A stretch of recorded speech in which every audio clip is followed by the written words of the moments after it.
I like going to school. I mean, I didn't like the classes. Now, when I started, because my what I was going for was interior design. I'm very into art. Um, just that world of nothing is wrong. Anything that you design is art. Like, it's so forgiving, but you can grasp different people's perspectives on art. Like, that's what it is, right? It's like you stand back and you just look at it and you think about it, and it'll like enlighten different, brain, whatever, from different, I don't know. That's how I think. Sorry, guys. Weird.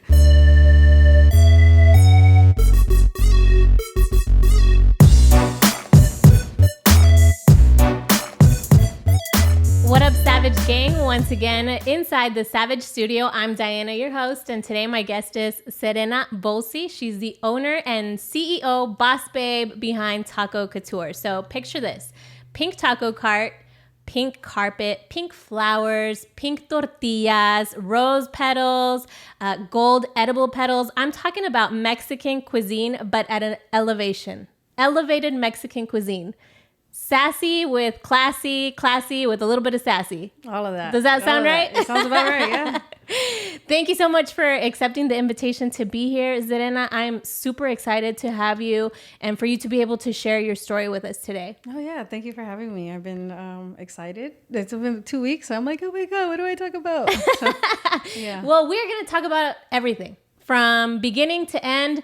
I'm really excited to be able to share with our audience how you began this very different concept, something that definitely sticks out, something that stands out from the rest, because this is not your typical taco stand. Correct. So originally born and raised in where? The Valley, so Edinburgh, Texas. Nice, representing the Valley. Yes, 956, Puro 956. Yeah, born in Edinburgh. I was raised in Reynosa. I don't even know the age coming back to. So you were born and raised here in the U.S., but I was born. No, I'm sorry. You were born here in the U.S., but raised in Mexico. Yeah. So my dad met a lady from Mexico, and my dad was full time working. So was my mom, and of course they were divorced. My stepmom would take care of us, and my stepmom wasn't legal yet, so we would stay with her in Reynosa. So off you go to Mexico. Yeah. How old were you when this happened? Oh, God. I was a baby. I don't remember. I was a baby. Okay. So it wasn't too hard transitioning for you. I mean, you didn't even know what the heck was going on. No, but we stayed over there until we were able to get into the school systems in the States. Okay. So if that makes sense. So tell me about that transition. I don't remember it. I just know they threw me in there. I feel like people that are from the Valley, it's a whole different. I know it's only 4 hours away, but man, do you develop thick skin there or not? Like, why? I don't know. It's just like they'll tell you stuff like "Nombre ser," like "Cállate," and they'll make fun of you. Like, obviously, like they'll do it in front of your face. So I think that's what develops thick skin. It's been everywhere, wherever school. Because I've been to different schools in the Valley, but I don't think it was a difference. And so culturally, it's very different from for example, here, San Antonio. Yeah. Yes. Like, if you don't know Spanish over there, then you're looked at a certain way. But then I went to a school called Sherryland, and there's a lot of wealthy, career people, they would put their kids in there. So when that was in high school, I started to experience, we're all Mexican, right? That's the majority. So they'll be like your hella Mexicans, and then they'll be your like Mexicans, but they'll wear the Abercrombie and Fitch, and they'll wear like the nice clothes, and then they don't know a lick of Spanish. So I would gravitate towards that, and I would pretend not to know Spanish because I could hear, I was really involved into sports, and so were the rich kids, right? And so I would hear how they would talk about the kids granted, we're all Mexican, and how they would talk about Mexican people that spoke Spanish. Yeah. They thought of them as poor. They frowned upon them. Yeah. And I'm like, what? This is brown on brown crime. Like, let us live type of vibe.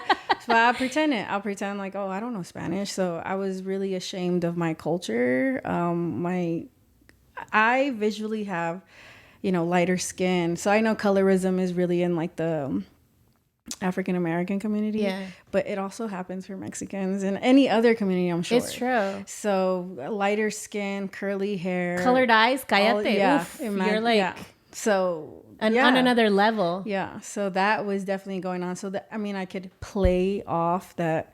Yeah, I don't know Spanish. Yeah, I'm not Mexican. Yeah, I wasn't raised in Mexico, so like I was ashamed just because of how they portrayed kids like that. So, and but then, what were you being told at home about your culture, or how to identify yourself? I mean, what was it, with your siblings or your parents? I guess being a kid, seeing mom and dad being divorced and going that stepmom is in there. She's calling the shots. Dad's always at work.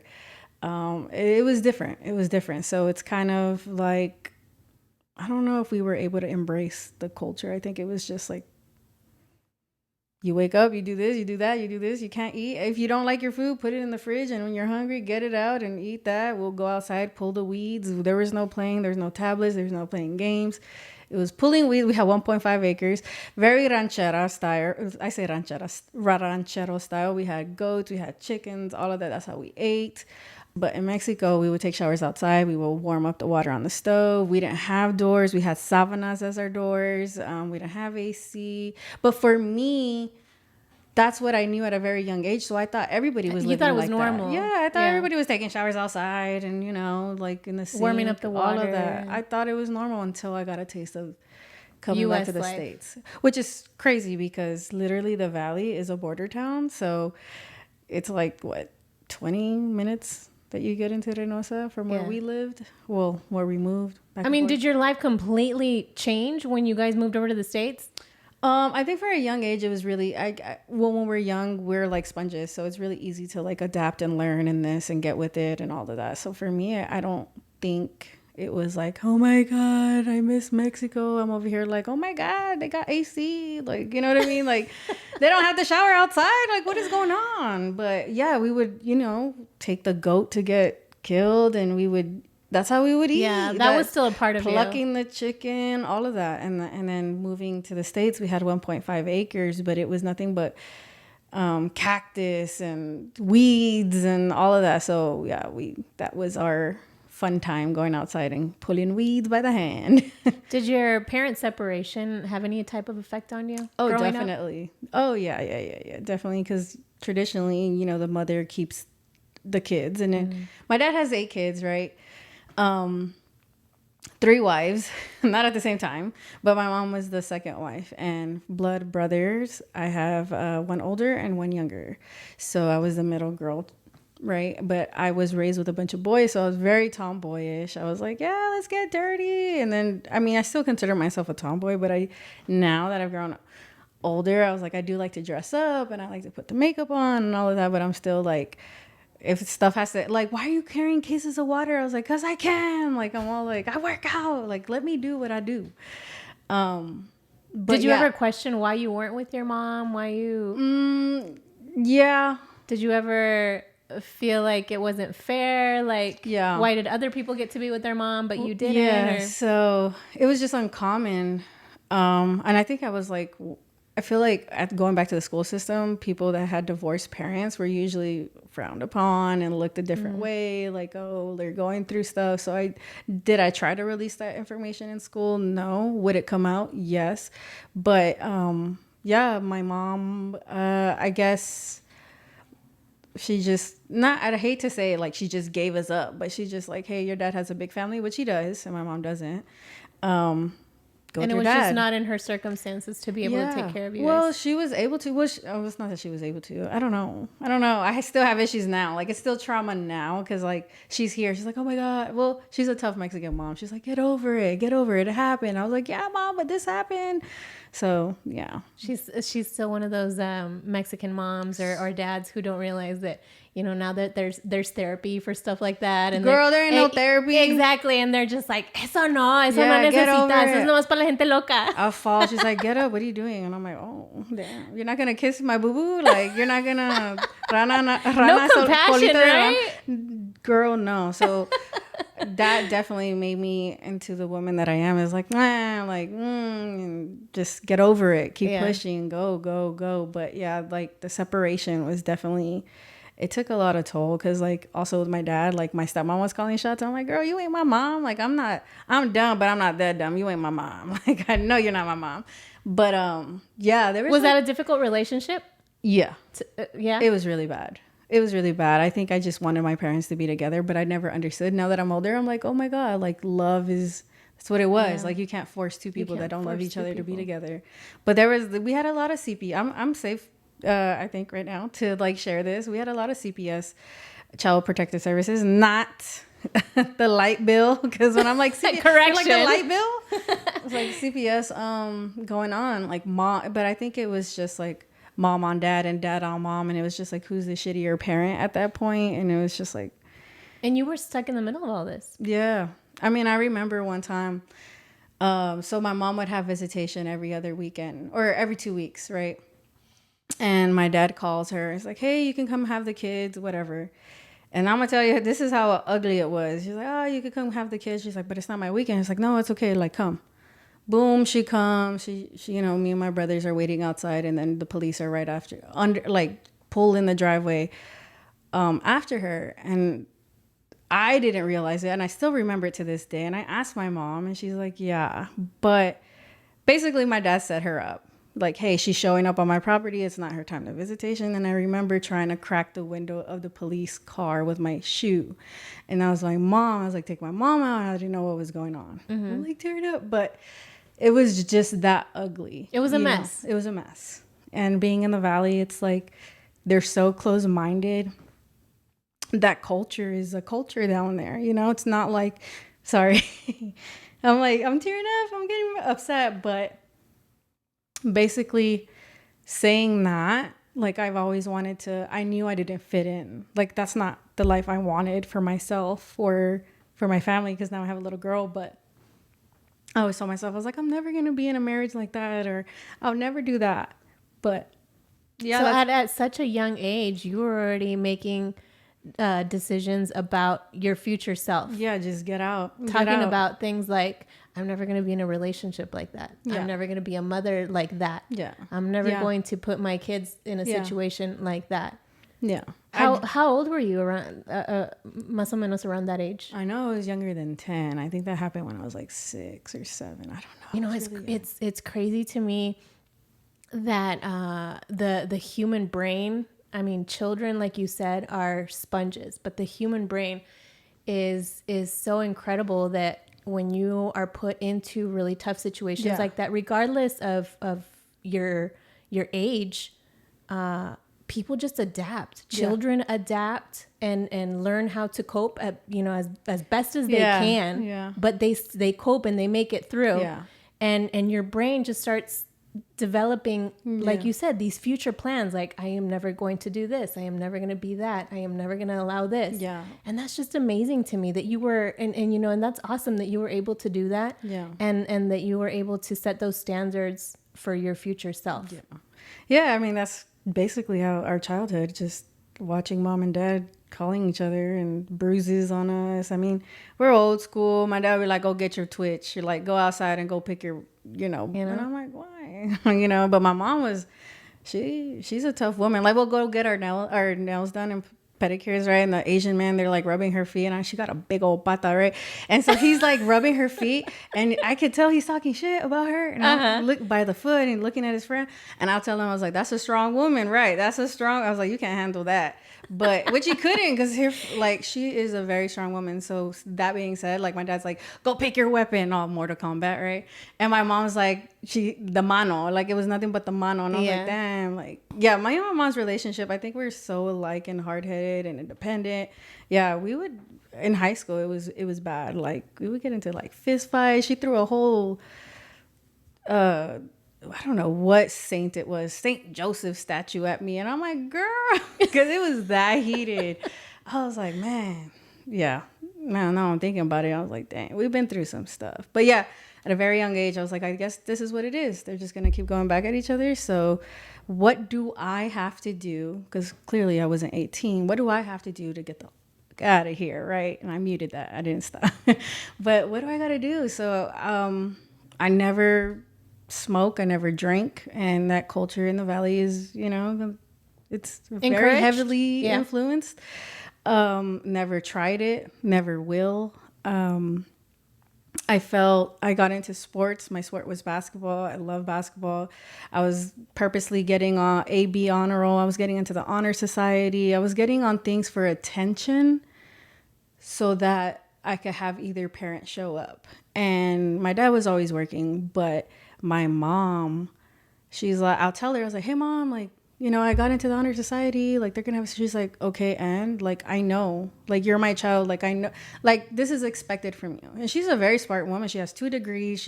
Has a degree in psychology, has a degree in education. She teaches for Palo Alto right now. Like, she's 2 different type of people right now. Like, not right now, but in the school, like professional and then street. And I feel like, dang, that's me, because whenever I talk to people, they're like, you're so professional. And then when I start talking about like my past, and this happened to me once recently with like a local magazine,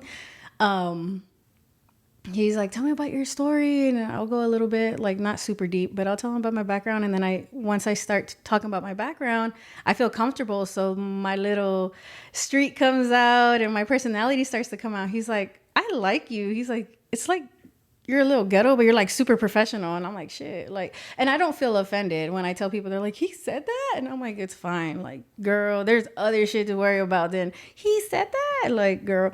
So, my mom's the same way. So, yeah, she's like 2 different people. And I'm over here rolling my eyes whenever she's like in the school setting and her professional setting. But yeah. So even though your relationship with your mother was strained, you mentioned that you still felt, or there were still expectations. Basically, if I could do it, you could do it, which is true. That's kind of how I think now, right? There is my childhood, freshman year in high school, it was so bad between me and my stepmom and my dad, letting her call the shots, and it started getting physical and all of that. So I just up and left. My dad didn't know where I went. I would tell my mom, but I was, at that point, I was so angry. I'm like, I'm still angry, and I'm just kidding. I was so angry in high school. Still a work in progress. Yes, that's why I go to the gym every day, to take it out there. Because if not, I'd be locked up. I'm just kidding. But yeah, I was so angry. So I just up and left. I lived with, my freshman year, I lived with a friend. Name's Andrew. They took me in.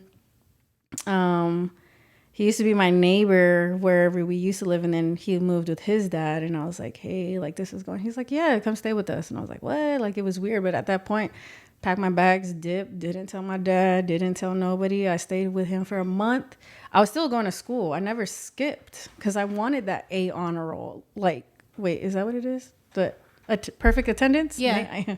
At that point, A honor roll was gone, but perfect attendance. Oh my God, I'm sorry. You wanted all the achievements, okay? Yeah. All the honors, all the everything. Yeah, so I lived with him. And then there was stuff going on there. So then his neighbor, my brother was in his class. So I just ended up jumping to that house. So I lived in 2 households. And I was just like, now that I think of it, at that time, I was just like, you got to do what you got to do. And that's always been instilled in my mind. Like, I think it was more for my mom. Like, you got to do what you got to do, right? She didn't tell me like, hey, you need to be jumping couch to couch. But it was just like, at least I'm still going to school. I'm still making it a point to show up to school, still taking my, homework, test, all of that. But I just wasn't I was just living off of people, and I felt bad for them. I didn't have money to give them. And my dad didn't really, know where I was until finally, I don't know how he found out. He found out somehow. I got a phone call. He's like, I'm coming. And then I had to get kicked out of that one house because their dad was on house arrest. He was a sweet guy, but it was a weird, like, it was nothing like crazy. I hope y'all. He just had his issues. And he's like, hey, and I was like, no, I get it. I get why I can't stay here no more because my dad is threatening to call the cops. Like, I get it. So at that point, I was like, I can't keep doing this. What do I do? And then I finally just moved with my mom. My junior year, I was playing basketball on the team at school. How was that? How was it transitioning from living with your dad and your stepmom to now living with your mom?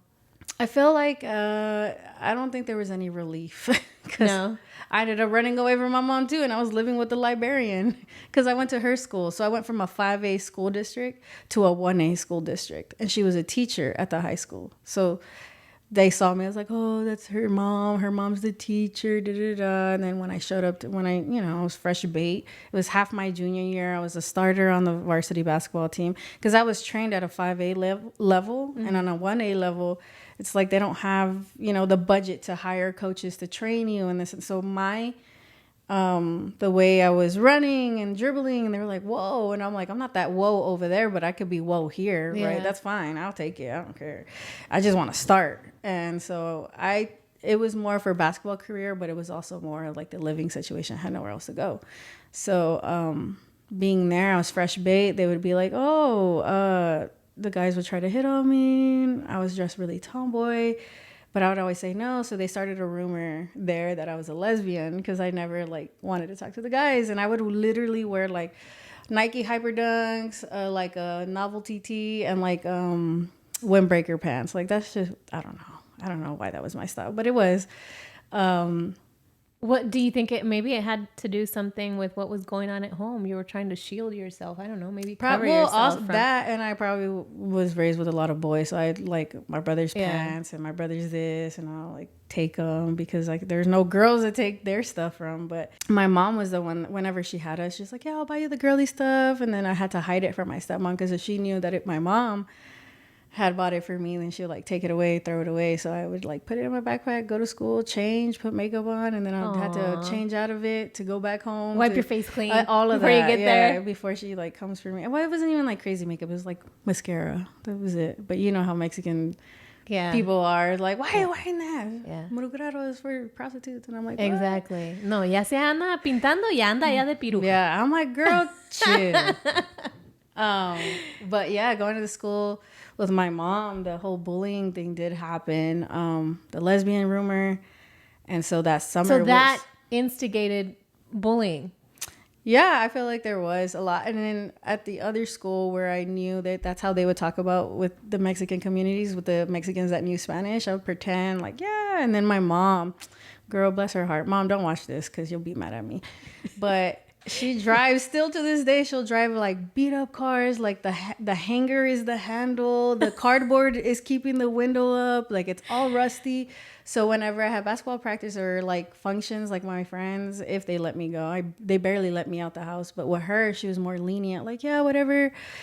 I'm like, yeah, but drop me off over there. Don't drop me 2 blocks away where they can't see you. Yes, because if they see this, they're gonna know I know Spanish, or they're gonna know I'm hella Mexican. And she'll be stop, just accept it. I was like, no, this is the one thing. I was so embarrassed. But yeah, no, junior year, lesbian. Summer happened, gained a little weight. I was eating my feelings. Senior year started, I was pregnant. So I was like, great, I'm a pregnant lesbian. So that was the rumor going on in that high school. 1A, mind you, our graduating class was 30 people. I don't know if I was top 10, and if I was, I wouldn't tell y'all because I don't think I was. I was just trying to get the heck out of there. So Kingsville, they were interested in me playing for their team. The funds, there was no funds to go. There was no effort from parents. I didn't have those parents who were this school's looking at you, let's go. I didn't have that. I didn't know we were supposed to apply to college until or submit essays. And I didn't know that because it wasn't really instilled in our which is weird, right? Because my mom's an educator. But so throughout this time, what are your thoughts about your future? What is it to get away? It's just to get away. Yeah, I was trying to get away from your family, get away from where you're living, or both. I mean, it was a really bad patch my senior year with me and my mom. I just ended up living with the librarian. She liked me, so I was like, "Oh, you like me? Can you take me home?" So she took me home. She took me home with her, and I stayed with her for about 3 months. And my mom would try to give her money to and my mom would try to talk to me, and I just wasn't, because there was this guy she was with, and I was just not happy with that guy. There was things he was doing, and I was like, Mom, if you keep staying with him, it's either him or me. And then I saw her sneaking him in the back door, and I was like, I'm out. So I would go with the librarian. I was just trying to basically not keep my nose clean, but just my repertoire, my mindset. Mm-hmm. I just needed to focus. I needed to find something on leaving. graduated. I got like a mini scholarship from the school because the lady felt bad for me with all the bullying. And I was like, I guess I'll take it. $200? Sure. I stayed in the Valley for about half a semester. Oh, I was taking college courses as a junior. So I was determined to get how do I do this? Like, I was taking college courses junior year, senior year. Then I went to a community college for half a semester, and I don't know how many credits I had, and I was like, I need to go. And at the time I was like talking to a guy from here from San Antonio, and then he's like, hey, move over here. And I was like, yeah, like I'm 18, I can do whatever I want. So I moved out here. I lived with him and his parents, and then that relationship was super toxic, but I was still going to school. I was working at SeaWorld full time. I was working at Alamo Draft House on Marbrook full time. Well, after that relationship ended, because I was sleeping at the park in my car. He'll kick me out, and I'll pack up all my stuff, put it in the car, and I was like, where do I go? So I'll just park at the park, and that happened like 3 times. What were your thoughts when that was going on? For me, just because of my past, I was like, here it goes again. And I'm like, what do I do? Like, because I know I don't like this, and I know I can run away from it. But here it goes again. Yeah. I was like, did you think like, how did I end up doing exactly or in the same situation that I thought I wasn't going to, and I didn't want for myself? How did I end up? I really didn't think that's what it was, because you're young and you're in love and you start throwing the L words and you're like, yeah, he'll take care of me. And it was just so bad. It was so bad. It was so toxic too. And now that I think of it, I was like, it's hilarious, the fights we would have, but not the whole get out of my house. But it was just like, I don't know. The reasons behind the conflicts, right? It was just dumb stuff. Just like, why would I put myself through that? Like, why did I do that? Why didn't I just go the first time? Why didn't I see the red flag? That's like those things. Like, you laugh at it because it's like, man, I could have saved so many. But I feel like if my past has not happened, I don't think I would be where I'm at. My mindset, I feel like there's still another path for me, right? I'm not saying it's perfect right now. So I think I was 19, and then we had a mutual friend, my ex, and this other girl, and I guess, well, it was his friend, and it was my friend that I developed through him. And she was like, oh my God, like, he did it again. Like, I'm so sorry to come live with me. And I'm there again, like a little puppy dog, like, who wants me? So I go and I live with her and her mom, and they're here in San Antonio. They still here in San Antonio.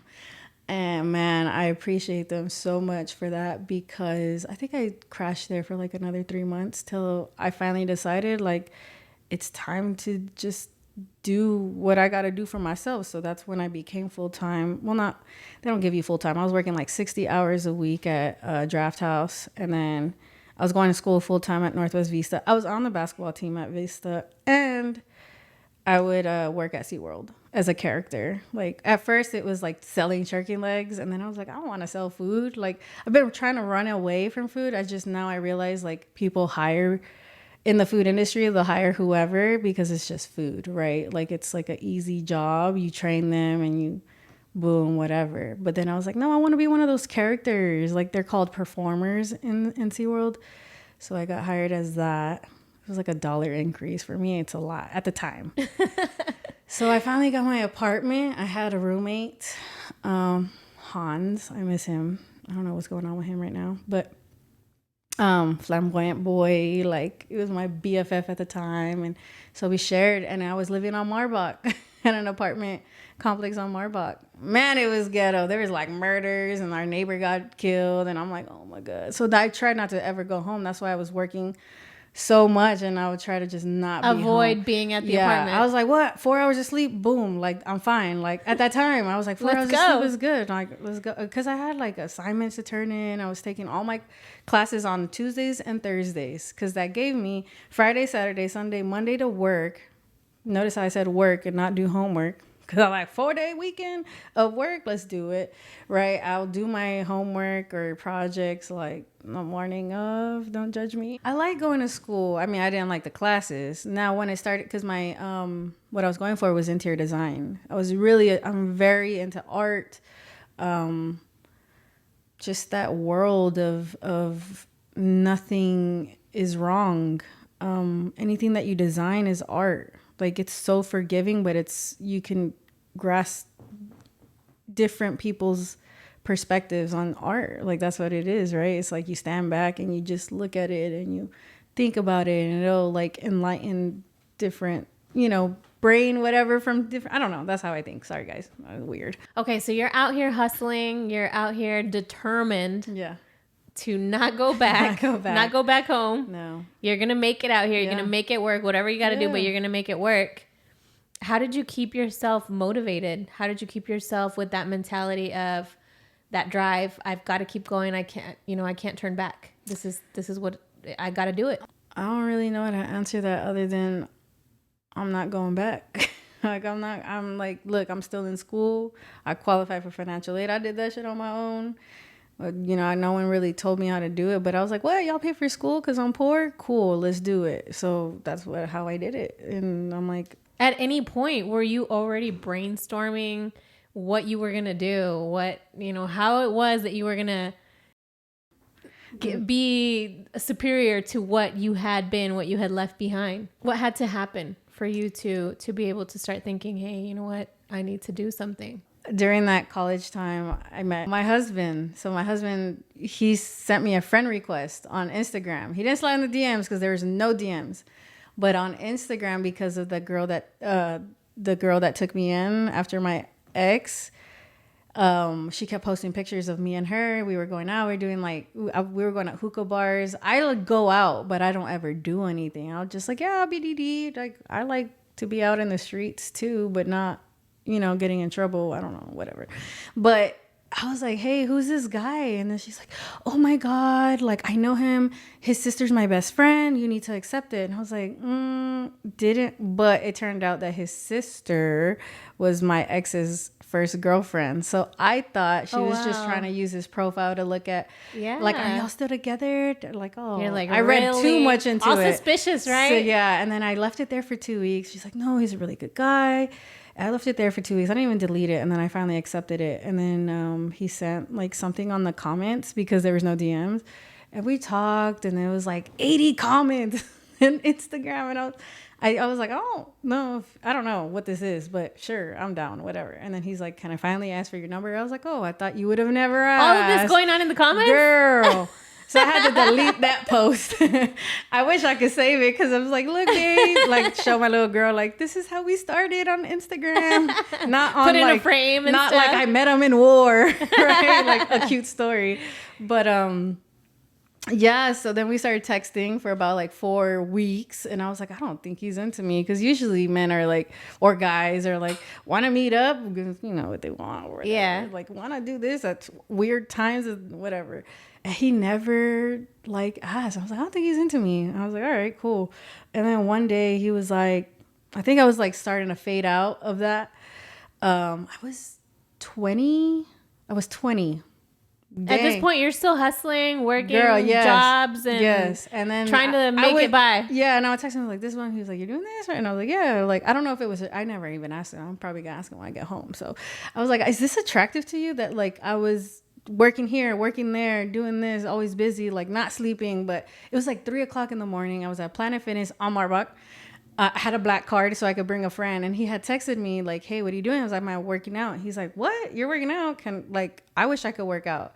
And I was like, oh, do you want to come? And I was like, he's not gonna come. He's like, yeah, I'll be there. And I was like, what? So he used to be a doorman downtown. It used to be called sorry, I'm like pointing. No worries. I talk with my hands something too. Monkey, not Brass Monkey, something. I don't know. Somewhere downtown he used to be the door guy. So at that time he was up, right? Yeah, he was getting off at those times. For too. me, it was like I don't want to go home, and I just got off of work. Like it was a weekend, so it was like 1. So I was at the gym, and then he pulls up in this little car, and he's 6'4". And this little car, and I'm like, okay, it's 3:00, and I was like, what am I doing? Like we're about to be on Ken's 5. Like I was scared. And this car was all busted in on the side. I was like, oh my God, like, I don't even know what I'm Hey, doing. did you right get flashbacks of when your mom would come pick you up? Girl. Damn. But yes, I was like, ugh, what type of Mexican though? He's Haitian, guys. He's Haitian. But he came out as a big old, I hope y'all don't take this wrong, big old black man. And I was like, oh my God, he's so fine, but he's so scary. He's 6'4", and I'm like, and he was like, I mean, he's bigger now, but he was like, I was like, oh my God. Well, I mean, at least you made it a point to meet up somewhere where there was going to be other people, you know, like not but you by yourself. I don't think they would care on Marbach anyways. I feel like on Marbach, they just let shit happen. They turn and look the other way. Yep. They're like, look, gang shit activity. We are not looking for trouble. And we're definitely not going to jump in. Yeah, we go ahead to Planet Fitness. I let him in with my badge, my black card. And we were working out. And yeah, and then that was, girl, after that, we went to the 24-hour. So the conversation was good. It was okay. Okay. He was saying he was saying like this phrase. Well, I'm like, that's a little not, but he was like, I'm sleep though. But I think it was like a thing. I don't know. It was like slang. And I was like, I don't like that. But we ended up going to a Subway. It was a 24-hour Subway on Marbach. I don't know if it's still there. And we stayed there till 9 a.m. And we were just talking. And then I finally brought up like, I know what you're doing. He's like, what do you mean? He's like, you're trying to get intel for your sister that I'm still with my ex. He's like, what? Who's your ex? And I told him, he's like, you're with him? Like, I had no clue. And I was like, oh my God, I just outed myself. He's like, what? I literally had no clue that was your ex. And I was like, okay. Well, anyways, from there, you know, it was going good. And then he finally told me, he's like, I don't know if you want to keep talking and I think that's what made him not, I think that's why it took 4 weeks. He's like, I'm about to join the Marine Corps. And I was like, all right, like, that's okay. Like, let's see what happens. And here we are 9 years later. It's about to be 10. 9 years later. So what did happen? So I know, right? He joined. He was here on a green card. He was Haitian. Him and his sister came here. His older brother, I don't know how it works. Like, his older brother had joined the Air Force, and they kind of like, he took them in. I don't know if the word that they used was adopt, but I know he was here on like a green card or something. Okay. So he got his citizenship through boot camp. So once you finish boot camp, you're an American citizen. So he didn't do it for that reason, but it just happened that that's how it played out. So my first plane, here it starts, guys, Taco Couture. I've never been not that I've never been out of Texas, but I've never been on a plane. So he's like, hey, I'm going to graduate boot camp. Like, I'm going to pay for your ticket. And I was like, what? You don't even know me like that? Yeah, because I think we were talking for like 4 months. Then he left. I didn't talk to him for 3 months. I mean, there was like letters and all of that. I still have them. But he paid for my plane, and I was like so scared. I went to San Diego. So I was like amazed the whole travel. Like, I'm like, oh my God, I'm going to San Diego. I was over here like posting it and rubbing it in people's face, right? So I went. This was your first time flying, first time out of Texas? Yeah, I was 21. Yeah, I had just turned 21 in December. And were you thinking at this point, like, this is the one? Like, well, his parents were there. And okay. I don't know if you know of like international, like, I mean, I think it is like that for Mexicans too. Like, Haitians, I feel like once you meet the parents, it's like, oh snap. It's like, it's legit. It was weird because there's a language barrier. To something. There's a language barrier. So I was like smiling, and they speak Creole, and they don't. I mean, his brother was there, but Gael was there. They kind of like always. I gotten so used to it because it's still there. Like, his mom just speaks Creole. My husband Gael speaks 4 languages. So they speak Creole, French, English, and they understand. Well, some speak Spanish in his family. Mm-hmm. He understands it. So that's where my grandma, my abuelita plays a big role. So I know with the whole race thing, she was not happy with my ex, but then with Gael, when she found out that he went to an all-Catholic school in Haiti, when she asked him to get something in Spanish, he did it. And she was like, what type of breed is this?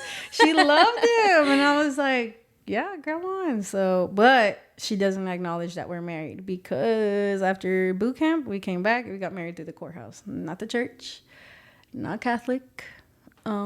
not the Catholic way. So she won't. So that was still an issue for her. It still is. It still is. I mean, she's getting older, my grandma, but she is a big inspiration. My grandma is my dad's mom. That type of role model growing up is way different than the mother that my mom was like, "Andale, let's go, get up." You know, and your grandmother was involved. My grandma was more nurturing. Okay. Well, we were kind of like tossed at their house. It's in Pearsall. It's an hour away. We were tossed at her house in the summer because my dad's like, okay, summer's going. Now I know now that we have, well, my kid is not in school yet. She's in daycare, but I'm taking care of my niece right now. And it's like, what do we, I can't do nothing because I have this girl. Like, summer school, right? So they toss us. My grandpa was and my grandma's, and she would teach me, she would try to try. I say try because this is how bad I was. Try to teach me how to cook. And I hated, and I still have my reservations, but I hated that they played with the men sit at the table and the women cook and eat. I hated it. I always knew that wasn't, but I'd never really understood. Now I do. Is that why you didn't want to cook? I think you're like, no, me van a poner a cocinar and people are going to want to be fed. I would purposely burn los frijol, everything that you can imagine, just so that she could kick me out. She has the most patience. She's like, no, you're going to do this. I was like that when my mom would send me to do chores. I would purposely do them. Like mess them up. Yeah. It's like, so they won't send you. It's like, oh, no, you're going to do this till the day till you get it right. Yep. And so I was just like, I just didn't like that. But then now that I'm older, now I see it as we're nurturing, men that were outside in the sun doing, work that we weren't doing. We were, I guess, privileged to be inside in the AC. But I like that. When we had our house, with my husband, I'm like, don't cut my grass. Like, I cut the grass. I line it up. I give it a little Edgar. Really? Like, yeah, I love cutting grass. I'm like, my husband, he's a pretty boy. He will tell you he's a pretty boy. He's like he goes like this. He stands like in one spot and he'll go boom, boom. And I'm like, where are the lines? Where are the none of that. And he's so extra. He'll put on like soccer cleats. And I'm like, boy, chill. It's not that serious. So I was like, you know what? Go inside and go fold the clothes. He's like, yeah, I'll do that. So like so it's okay to flop roles like that, flip flop roles sometimes with you guys. For me, and I feel like I'm more the aggressor. Like, whatever I say goes, and it's not like to say it like, oh my gosh, she has them. No, it's just kind of like, it makes sense. Like, we both, like, I like doing this, you don't, so let me do it. I don't like folding clothes, and he don't like folding clothes, but somebody got to do it. I mean, we both live here. We both, watch it. Same thing cooking. The good thing about him was on my house in Marbach, my apartment on Marbach, he showed up. It was all cute, super like Netflix movie. He would show up with like this pasta in a bowl and movies and ice cream. And he had cooked for you? Well, girl, I opened it. I was like, this don't look like it's takeout. And I opened it. I tried it. I was like, who made this? Where'd you? He's like, I did. And I was like, I'm gonna keep you. It was really good. It was really good. And he cooked with like nothing, like not the can of tomatoes, like everything was fresh ingredients. Okay. So then that brought a spark where I'm like, well, I want to cook too. Like, I don't want to show him that I was cooking ramen. I mean, it was college, right? So I had the little cups. Exactly. We've all been there. So I was over here like, but also before I met him, I wasn't encouraged. I was like on brown rice, chicken, and broccoli. Because at a point I did not talk to my parents when I moved to San Antonio. I didn't talk to them. I was like, I'm done with y'all. Y'all are like my, but living on my own, oh my God, that humbled me. And that after paying bills, I have $40 and I had to decide, does that go to gas or do I buy food? You told us that your husband he gets down in the kitchen, but how did you get involved in starting to cook and wanting to learn? That's what it was. Tasting dabble in I was like, in the kitchen. Do this too, and I was over here burning shit, and I'm just kidding. I started to remember what Grandma told me. I mean, I remember. I just purposely messed it up. Hadn't put it to practice. Yeah. So I was doing all that, and we moved to California, and it was really hard because I didn't have a job, so he was going to work. I hung out with one of his someone he worked with, the guy, I don't know what do you call those? The people that work with you? Coworkers? That one. A coworker? A coworker's wife. And she was like, yeah, we've been here for a year. I've been trying to work on bass for da da da. And she was just kind of like doubting me, like, girl, don't even try because they're not going to like pull your resume. And I was just like, what? And I was like, nah, I hate being told no. I was like, nah, I'm going to try. And I put in 18 applications for shit I knew I didn't qualify for. And one of them picked me up. And I worked at the bowling center on bass. And it was full time. I worked there. I was ashamed, but Why were you ashamed? Because I felt like once we settled, yes, it was exciting. Oh my God, I'm gonna live in California. But once it started to settle in, I'm like, I worked so hard to build my college credits up just to come here, and it's on pause. Yeah, and that made because living on a base is not. It's not a. What people think it's limited. It is. You know, yeah. it's very limited. Your opportunities, the rules and regulations, all of that. But we were on base housing, but this base had off base housing. So you definitely didn't move over there for the California dream life that everybody talks about. I wanted to continue interior design, and I figured, California, they're up there. I just didn't know that we were going to be in the desert. We were literally in the desert. The nearest school for me to go to continue my interior design education was Irving, California, which is about a 2-hour and 45-minute drive. Oh yeah, that's not even including California traffic. So I was like, all right, well, I'll find a job on base, and so that's what I did. And I was working there, and then once it started to kick in, I think 2-3 years in, I was like, it's not that this isn't what I want, not the lifestyle. It's just like I want more. I or what was it that you were thinking of? I don't think at that time. Now I definitely kind of like throw it in my husband's face, but I'm like, dude, and he didn't make me. I know that I did this by myself. I'm like, I left my family, although I wasn't talking to them, but still, I left my career. I left my friends, the little friends that I had, because nobody likes me. I'm just kidding. I left everything to come support you. What you had built here, exactly. What I thought I was building an empire, right? But I was supporting him, and then but it didn't kick in until we moved back to San Antonio. But at that point, being in California, going back to that, like, we had a second income, so I knew he wanted kids like right then and there. I was like, no, like, I don't want to have kids because I don't know what's going on with me. Like, yes, you're military, but I'm not gonna be those type of wives. I knew I wasn't gonna be that type of woman, wife, being at home with the baby. And there's no disrespect to that, but I think for me, I've been on so much of a grind and a hustle that I can't, not right now, not at the age that I was. I was like, what else can I do?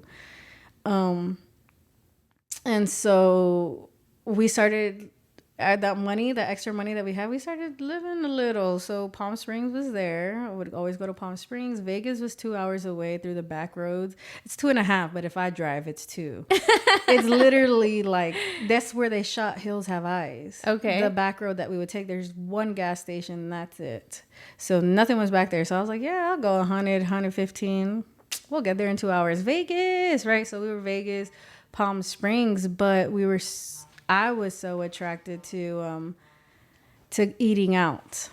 So I'm a foodie, and I hated chain restaurants. Mm-hmm. So I was finding these spots where stuff that would stand out, exactly on your plate. Unique experiences. Exactly. So I was like, man, like, this is it, right? This is what I've always wanted. Like, I'll save up money just so that we could go out to eat.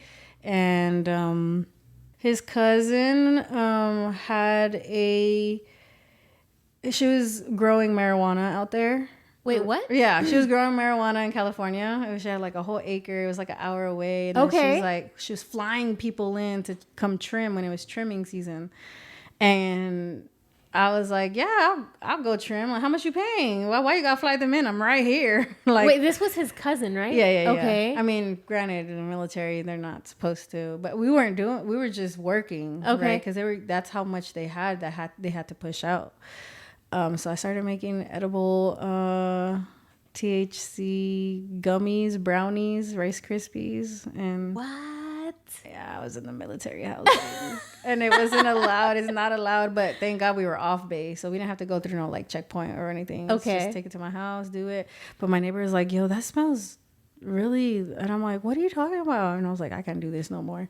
I was just over here like, whatever. Did that kind of kickstart your entrepreneur, small business owner? I guess you could say that. Spirit? Yeah. I'm over here like, what? I'm like over here like, yes, things were okay. But I'm like, what if I got more? Like, what can we do if I get more? Like, can we go on a helicopter or something like that? How do you end up back in San Antonio? So it was before Corona, and then Corona happened. And I was like, but people kept hitting me up. And I was like, y'all ain't scared? Like, I mean, it's on base. I'll leave it at your door. So that's kind of, I mean, we were still getting paid. Government employees, we were still getting paid, even though we didn't go into a person. So that was like a good thing, I guess, for me, right? Yeah. My husband still had to go in work. And then the tamale thing, I was like, yeah, I had time. I was like, let's push these out. And I was like, tamales is a whole job. And making tamales, I would wear my great grandmother's little mantel or whatever, like she would put on, and because she gave it to me. And I don't know, making them, yes, it was harder. I would just put my little show on, but it just made me like, I feel like I hope they're proud of me, because although I purposely didn't burn, like I did learn, and this is what I'm putting out, and this is what people really like and they love and they want more. And I'm like, oh my God, like I think I started to realize why they cooked the way they cooked. And it wasn't, we got to do this. It was the love. It was, the time, and it just develops like patience, the giving back to your family, all of that. Yeah. But the fact that I can give other people the experience of having tamales, like there's some a little bit, right? Because it's military, you're from all over. And there were some that never had tamales, and the fact that I can have that give that experience to someone that's never had that, like I'm just like, oh shoot, like. And I think that's where Taco Couture is, like I'm giving you an experience that you've never seen or experienced before, right?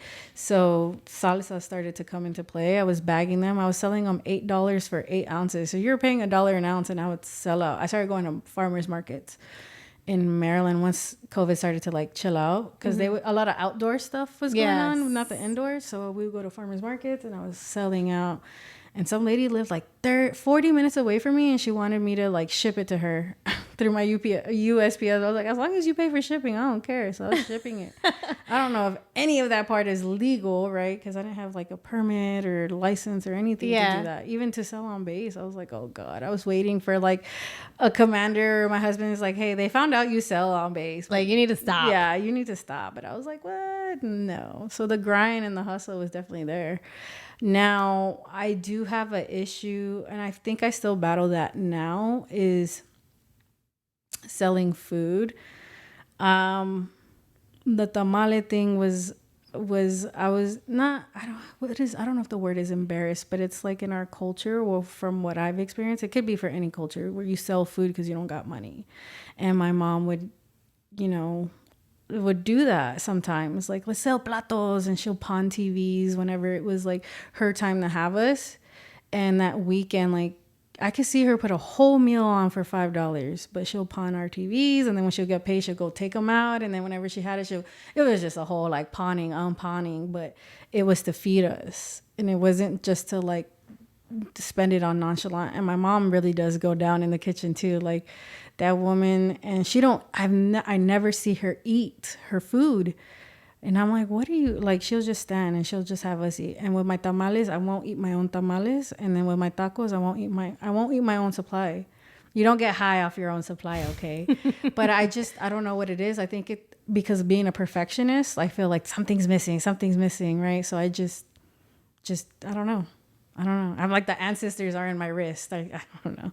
But that happens. So when did the light bulb turn on to be like, you know what, food is going to be my business? I mean, I still battle it with now, because people that I feel like are on my side, they say, I'm starting to gain more confidence in myself. They'll say, y tu carrito, and it's just like, bro, I know what you're doing. Like, I don't know, like, it just makes me feel very like you're poor, or that's just because how I was raised, right? It has nothing, maybe they don't see me like that, but I'm In just your like, mind or yeah. to you, It's like you still selling associate food, those yeah. comments or those ideas Yeah, so with selling what the you do. tamales, the salsa was a little bit like I would put it in fancy bags, so I was like proud of that. The labeling, the tacos, it's kind of like tu carrito y que vendes tacos, and I'm like, bro, like don't do that. Like, does yours have gold? I'm just kidding, right? So that happened. I was doing the little tamale, the salsa thing, and then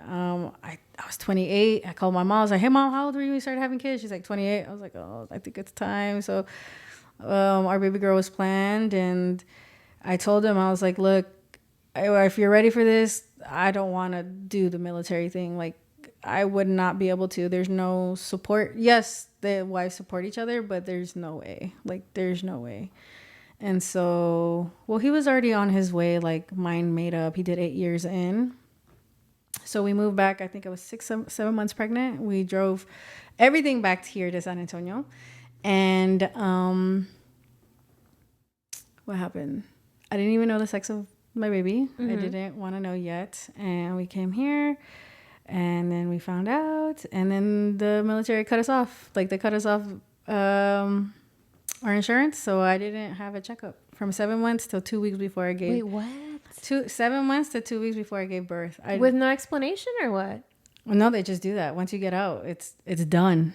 And my husband was like, I was like, they were trying to charge us like $500-$600 a month to be on like Blue Cross. I'm sorry, it's hot. Blue Cross Blue Shield. And I'm like, hell no. I was like, look, I'm healthy, I'm fine, whatever. But he joins the reserves for the Army. So he's in the Army Reserves right now. And National Guard, I believe, or something like that. And it took like about a month to almost 2 months to get it cleared. And then finally, when they got it cleared, no doctors wanted me. I was too pregnant. At that point. Yeah. And they didn't want that liability, except for one lady. She used to be a military wife. And she's like, I know how it is. I'll take you. She took me. 2 weeks later, I gave birth. And she's like, she only saw me one time. Wow. I gave birth all natural. I didn't want no epidural. I didn't tear nothing. I was like, look, if my grandma could have 8 kids that's what I kept thinking. I was like, if these strong women can do this, I can do it. Oh my God, I was so traumatized. Now, like, nothing can hurt more than that pain. Oh my gosh. Like, so like the whole... You're way ahead of most of us, including myself, because I don't like pain. But in my mind, I was like, I was like, no, I'm gonna, right? Like, I'm just like beating myself. I was like, no. And did that. She was 8 pounds, 6 ounces. She was a big baby. And coming back to San Antonio, I was like, there has to be something that we could... And I kept saying we, because like we'll sit at the table. It's like, well, we moved in with my brother, so my brother's there. My mom lives with my brother, and then me and my husband. And it's like, there has to be something we can do to San Antonio, like that nobody's doing. And I was like, how cool would it be to have like a private taquera? I say taquera now. I know it's not a word, but I'm like all about the female empowerment. Yes. So taquera, but I just didn't have the theme yet. And being pregnant and all of that, it was just... Your mind was somewhere else at that point. But I did start a luxury pop-up pic. That is my other business. So my first business is moving to San Antonio is luxury pop-up picnics and balloon decor.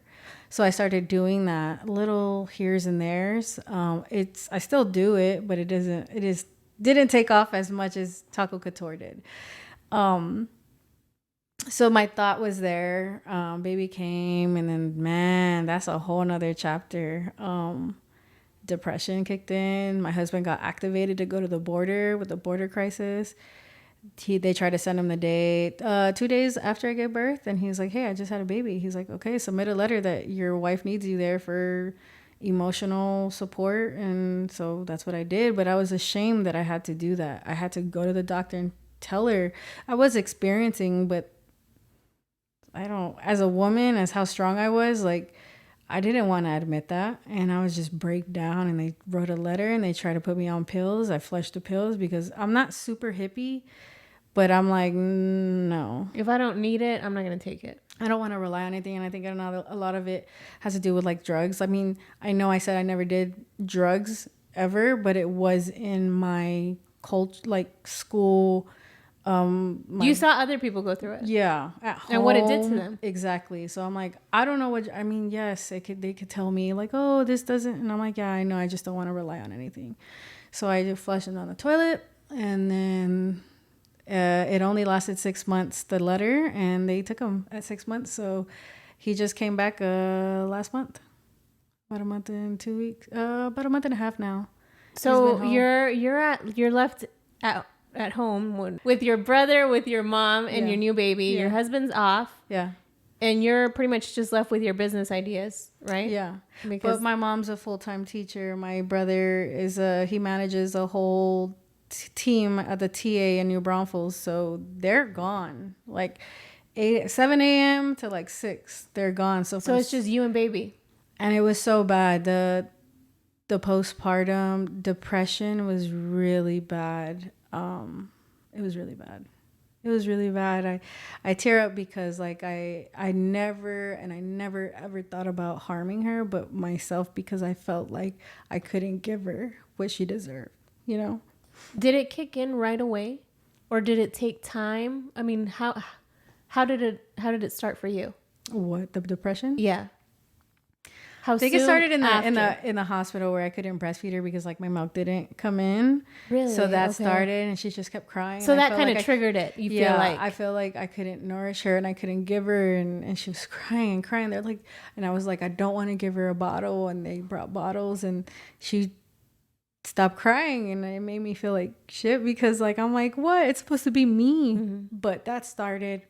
Then husband leaves, right, and then it's just me and her, and she would cry. Man, she was a tough baby. She did not want to sleep. She just doesn't, still to this day, like she doesn't like sleeping. I don't know if it's the Mexican and the Haitian in her, because like she's all about the party. Like she loves to dance and she likes to be up, and like estos quinceañeras and stuff. You see them like all tirados. No, she's up there. Like I threw her first 1-year-old party, and she stayed up the whole, like you could see it in her eyes, and she just didn't want to go down. Yeah. And I'm like, oh God, I feel like she's gonna be a me. Like, you're not gonna tell me to go to sleep. Like, I'll tell myself to go to sleep, but I just would numb up, and she would cry. I would numb up, and I wouldn't grab her, and I just doing things like that. And now she's getting so much. It really does happen when they say it blinks before your eyes.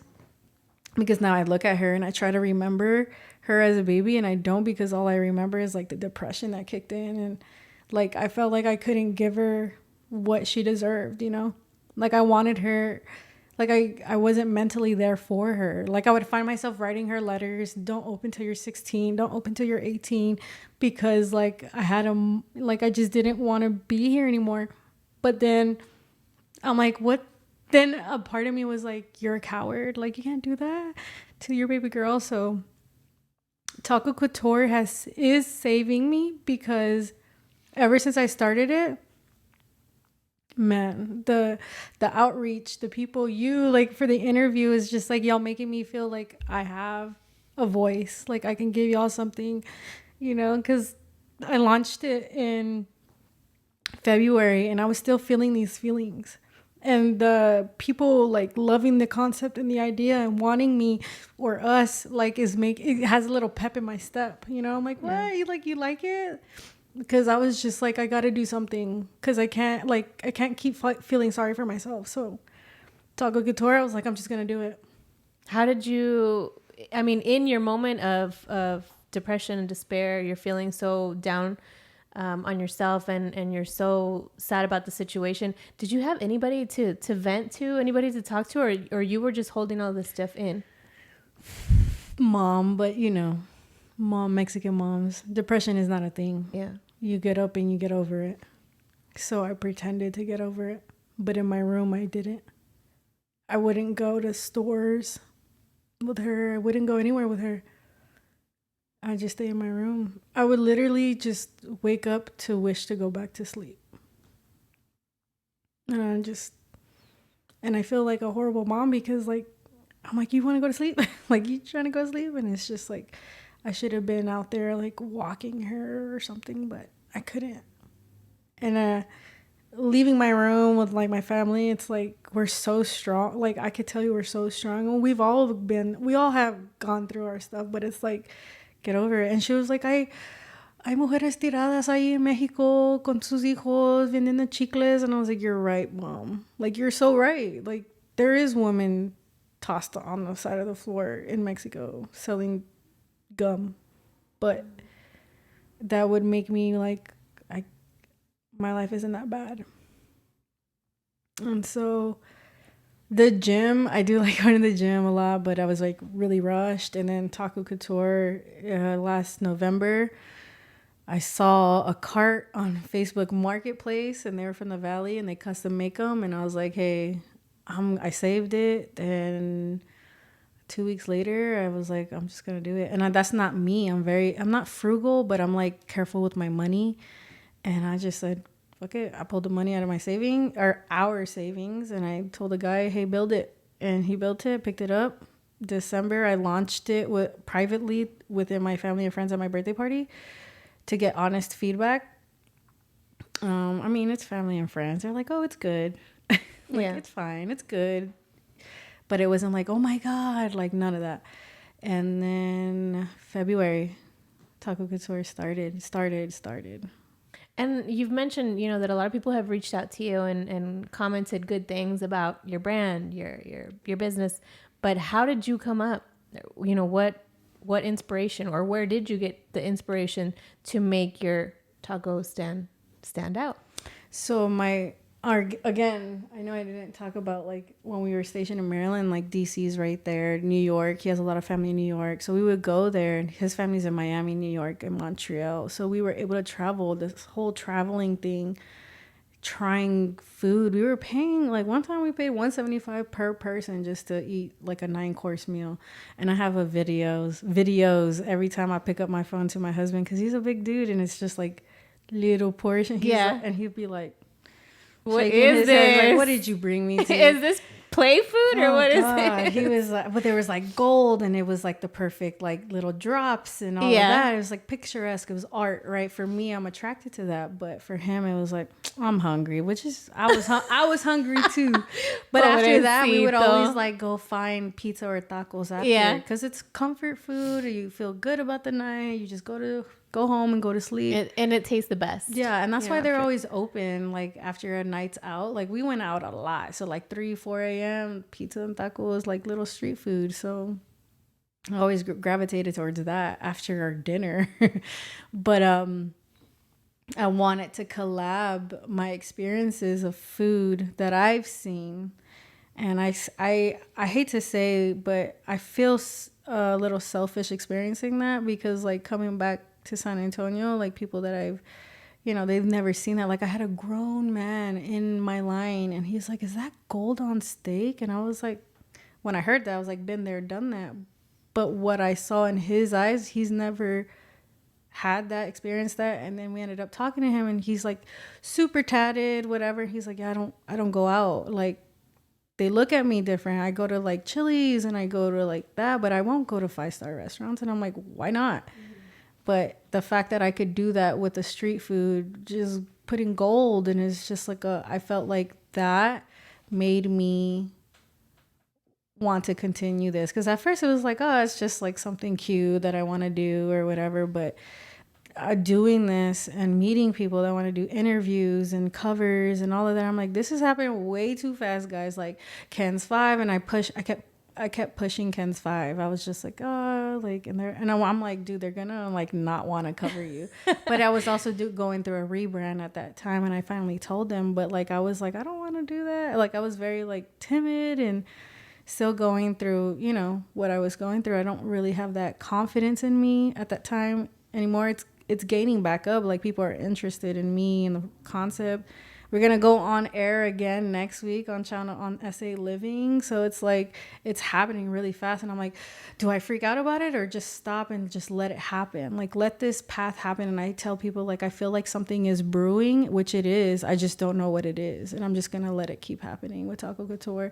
So I think it's really awesome that the object of your business is to offer people experiences that they're not able to experience sometimes. And then our flavor profile too. Like before I was just like, oh, I just flavor it the way, how we would marinate our meat back home. But now the more they tell me, like, the more confident I'm like, our food is good. Because before I was like, you know, it's whatever. Because my toughest critics are my brother and my mom. They're like, nah. Like, my husband is starting to be like that too. It's like, right. But for other people, they're like, oh my God. And I'm like, oh my God, what? Like, and my salsa too. But it has it's pretty, but it tastes good too. So. Yeah. How was your, take me to your first experience of doing your first event? You already put this idea together. You know, you already have the cart, you already have the concept and everything. Now it's time to actually put it to work. Our first event was a pop-up market, vendors. There was a lot of vendors there. I was the only food person. From what I was told, that they don't try to have more than one food because, like, they could, you know, the whole, like, jealousy. Or I was like, oh, okay, I don't know. Like, do y'all? I don't know. I had paid my little money, my little $80 to be there, but people just kept stopping. I think what made them stop was the pink carpet, or the fact that it was just like a pink cart, and they just kept stopping. There was a line, and we were like, oh my God. And it was me and my brother and my husband, and they were like, well, what do we do? So that's how it started. And I felt bad because other vendors, like, they weren't getting the foot traffic like we were. And it's not like I asked for it. I was just like, I don't know. I don't know. It was just, it was different. It was different. Yeah. I mean, I know that you've mentioned it. It's fairly new. You know, you haven't been in business that long, but has there been a moment yet that has solidified yourself telling yourself that you're on the right path and that you're doing the right thing, what you were called to do? Yeah, I think the interaction with people on site when we go do these private events, and then also, like, a lot of the stuff is through DMs and emails. Like, I'm not saying like I get like 50 a day, but there's a lot of people interested. And I think I'm at a point where I'm like trying to protect myself too, because I have kind of got into something that I feel bamboozled that I did with this, but it's already happened, and it's not like I lost a lot. But lesson learned. Yeah, there's been lesson learned. Yeah, I've been threatened with another business that's not in Texas, but I lawyered up, and my name is trademarked. So that's another lesson. Trademark your stuff, because people are gonna try to come for you. But I just didn't think, little old me, right? Like, what? You're in California and I'm here in Texas. Like, what are we doing? What are we doing? Yeah. So, yeah, it's a Taco Couture. Something's happening. Yeah, I'm just gonna keep doing whatever keeps getting thrown at me. Zerena, you've been able to share with us so many experiences and situations that you've gone through, you know, from day one, from your childhood to your teens to your early adulthood. Is that reflecting back now on what you've lived up until now, is there any moment or any certain moments that you're like, you know what, had I not gone through that, I wouldn't be the person that I am, and I wouldn't be in the place that I am right now? Yeah, no, I appreciate my upbringing. I try to run away from my heritage and my culture, my food, but the fact that that's what my business is now, and throwing in what I have a passion for, which is art, and combining the two, I think that's what is making Taco Couture. I just had to stick with something I knew. It was there all along. I just didn't pick it. I was too ashamed to pick it up and put it into play. But now I realize this is it. This is a flavor you're bringing to people that might remind them of certain things, and experiencing just the culture, the food, like, for instance, like the East Coast. But I'm all very fortunate to have gone through what I've went through at the ages that I did.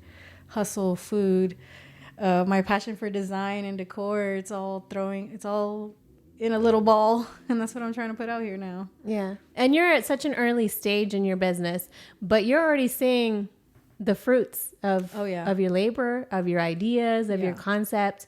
You know, you mentioned the interviews, the media coverage that you're getting, which is awesome. Yeah. And it definitely helps. It definitely helps, you know, any business, any brand trying to bring awareness to themselves. And I know that you mentioned earlier that, there's big plans for your brand. Yeah. And even a tour. I saw that you announced on social media. Yeah, we're doing a Texas tour with Her Texas. So we'll be able to provide the experience. And we're doing Houston tomorrow. We're doing Austin next month. And in September, we're doing Dallas. So, and it started here in San Antonio. They found me on Instagram. We would love to have you. I went and they loved me, and I reached out to them, or I talked to Jasmine. She owns Her Texas, and saying, hey, I really like you. And I like what you're doing with networking, because I always try to shy away from networking events, but that just made me like, I want to keep going to more. She drew you in. Yeah, exactly. And I was like, I want to be a part of this. And she's like, I thought you already were. And I was like, oh, yeah.